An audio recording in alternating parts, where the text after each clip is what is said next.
Bonjour à tous, c'est Chloé, je suis ravie de vous retrouver pour le premier épisode de l'année 2026 de Cryptalk. Alors je profite pour vous souhaiter à toutes et à tous une merveilleuse année 2026. J'espère que votre année sera douce, qu'elle sera stimulante et surtout qu'elle sera pleine de projets qui vous ressemblent. Si aujourd'hui vous écoutez cet épisode, c'est très certainement que vous vous êtes dit que 2026 sera l'année où vous allez enfin essayer de comprendre la crypto-monnaie. Si c'est le cas, bravo à vous, vous êtes exactement au bon endroit et c'est une très très bonne initiative. Aujourd'hui, je vais vous parler crypto, mais très simplement, sans jargon, sans phrases compliquées, sans promesses miracles et avec des explications les plus simples possibles. Allez, ne perdons pas de temps, rentrons vite dans le vif du sujet, c'est parti.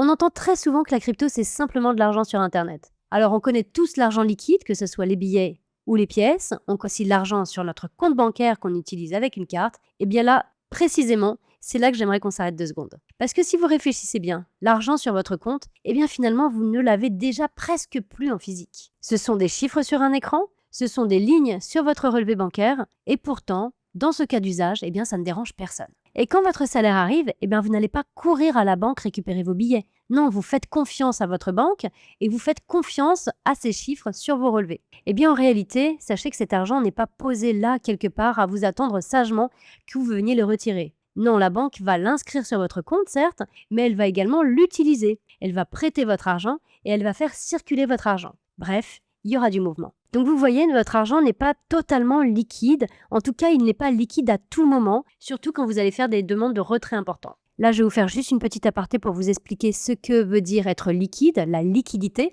parce que je ne vous parle pas de cash, je ne vous parle pas de billets ou encore d'espèces. On dit qu'un argent est liquide quand on peut l'utiliser, le transformer rapidement, sans perdre de valeur, et qu'on peut le retirer facilement. C'est ça en fait de la liquidité. Fin de la petite parenthèse. Donc bref, tout ça pour vous dire que c'est devenu absolument normal pour nous. La crypto, au fond, c'est juste une étape de plus dans cette évolution. Un argent qui n'est pas physique, mais qui existe quand même. La vraie différence, c'est que cette fois, il n'y a plus de banque au milieu. Concrètement, ça veut dire que vous pouvez envoyer de l'argent directement à quelqu'un, et d'ailleurs à n'importe qui, sans intermédiaire, 24 heures sur 24 et 7 jours sur 7. C'est un peu finalement comme si vous avez décidé d'envoyer un message WhatsApp à quelqu'un, à n'importe quelle heure, n'importe quel jour, et que vous n'avez absolument pas besoin de demander l'autorisation à qui que ce soit.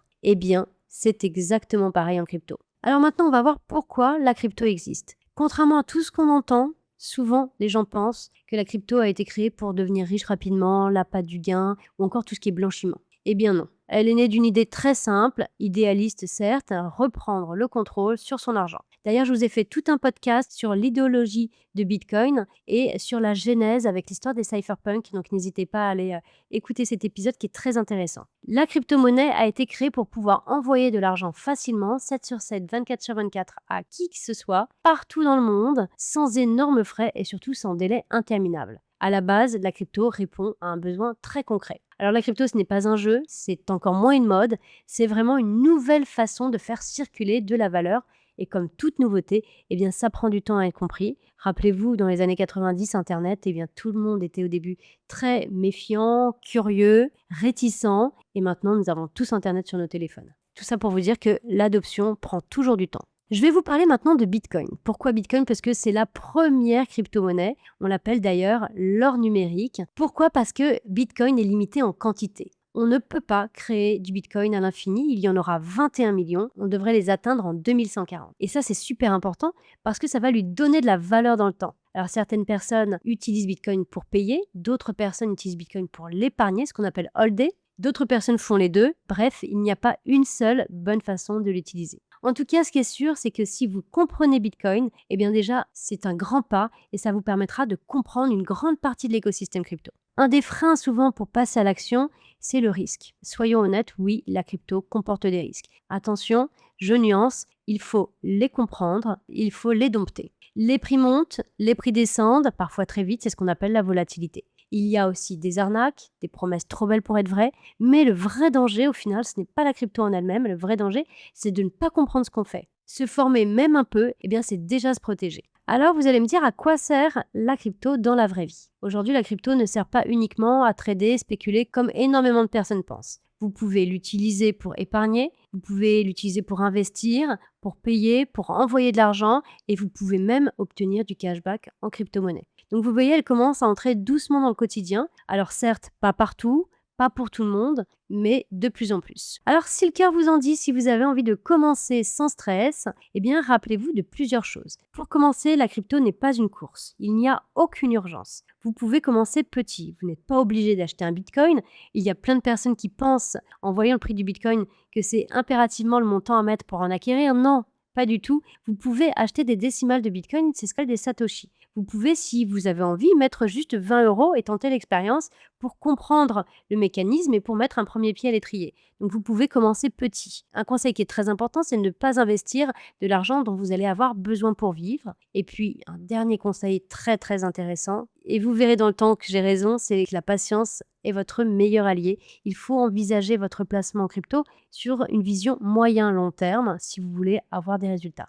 Donc il ne faut pas être trop impatient, on n'est pas là dans du gain rapide. Gardez bien une chose en tête, il y a de la volatilité, certes. Quand vous voyez par exemple le cours du bitcoin descendre, si vous n'avez pas vendu vos bitcoins, concrètement vous ne les avez pas perdus. Il se peut que quelques temps après, le scénario passe à la hausse et que là, vous fassiez des gains. Vous voyez? Donc en fait, il ne faut pas s'avouer vaincu quand vous voyez que le bitcoin baisse à chaque fois.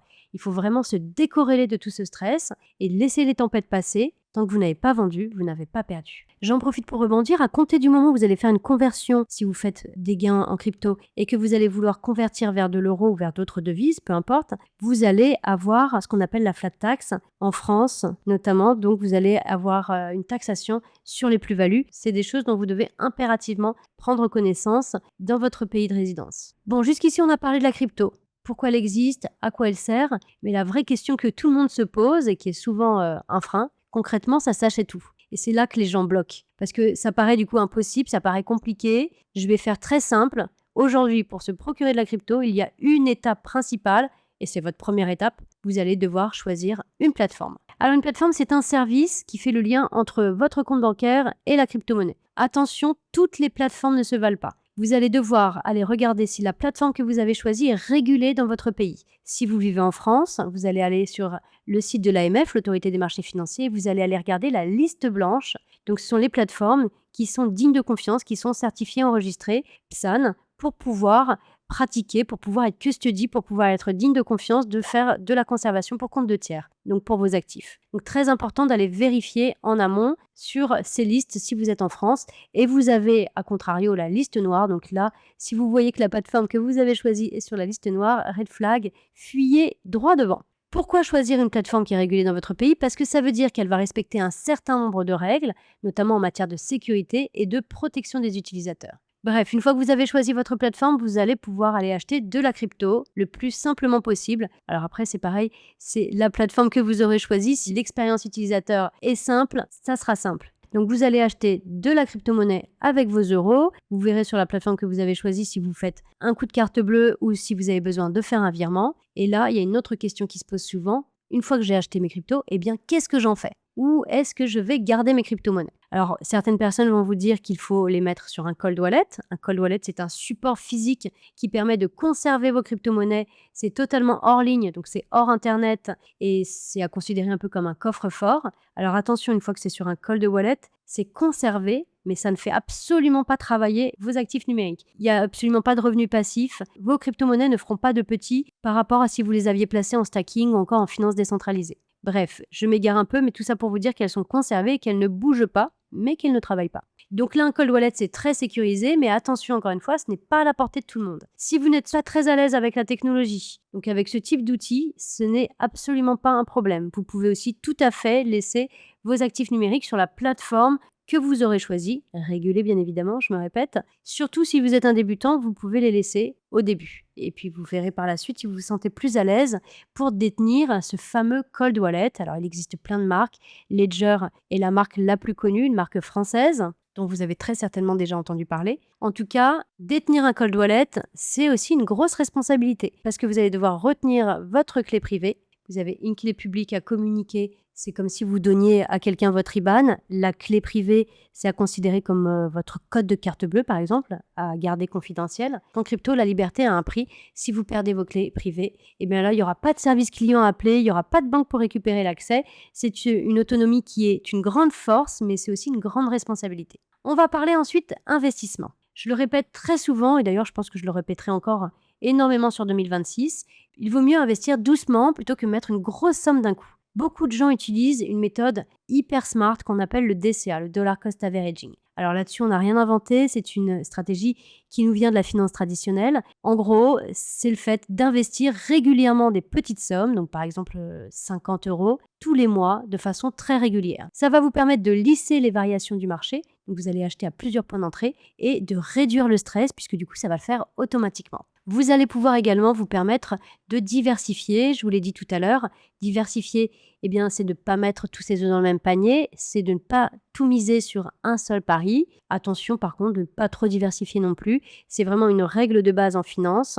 La crypto n'en fait pas exception, mais attention à ne pas trop faire quand même. Eh bien voilà, ce podcast touche à sa fin. J'espère vraiment que vous y voyez un petit peu plus clair. En tout cas, la crypto n'est pas si compliquée que ça. Elle est souvent mal expliquée. J'espère qu'aujourd'hui, vous comprenez un petit peu mieux. Je ne suis pas du tout rentrée dans la technique, donc comment se crée la crypto-monnaie, ce n'était pas l'objet de ce podcast aujourd'hui. J'ai d'autres podcasts dédiés à ça déjà sur ma chaîne, donc n'hésitez pas si vous voulez pousser un petit peu plus. Aujourd'hui, c'était vraiment pour vous expliquer les use cases et surtout comment accéder aux actifs numériques, comment faire ses premiers pas. Donc je vous invite vivement à passer le cap sur 2026, si toutefois votre portefeuille vous le permet. Pour ce faire, n'hésitez pas à aller sur Wiggle. Wiggle, c'est une de nos plateformes. Elle est ultra intuitive. Elle a été vraiment conçue pour le large public. Vous pouvez notamment faire du DCA sur Wiggle, donc très intéressant. Pourquoi pas décider à partir de 2026 de mettre 20, 100, bref, ce que votre portefeuille vous permettra de mettre de côté pour faire du DCA et puis de la sorte accumuler du Bitcoin ou d'autres crypto-monnaies d'ailleurs, puisque sur le DCA, nous proposons d'autres actifs numériques et envisager de laisser faire les choses, avoir une vision moyen-long terme et puis un jour avoir une belle surprise sur votre portefeuille, pouvoir faire une conversion vers de l'euro ou vers d'autres devises et pouvoir profiter de belles plus-values. Donc voilà, Wiggle, ce n'est pas que du DCA, hein. Vous pouvez faire de l'achat de crypto et puis directement les transférer vers un wallet personnel, un cold wallet. Mais vous pouvez également utiliser Wiggle comme un compte bancaire avec 3 types de cartes, une virtuelle, une classique, une métal, jusqu'à 7% de cashback sur tous vos achats du quotidien en utilisant vos cartes. Donc ça, c'est assez génial, surtout que c'est versé en actifs numériques. Vous pouvez faire des transferts entre utilisateurs, du placement d'actifs numériques. On propose de très très beaux rendements sur l'USDC notamment. Donc voilà, tout ça pour vous dire que Wiggle vous tend les bras si toutefois vous voulez faire vos premiers pas et ce sera avec plaisir qu'on vous accueillera sur cette plateforme si le cœur vous en dit. Voilà, il me reste à vous souhaiter un très très bon week-end à tous. Moi je vous retrouve bien évidemment vendredi prochain pour un nouveau podcast. En attendant, je réitère mes vœux. Je vous souhaite une excellente année 2026 à toutes et à tous. Et en attendant, prenez soin de vous. Ciao ciao.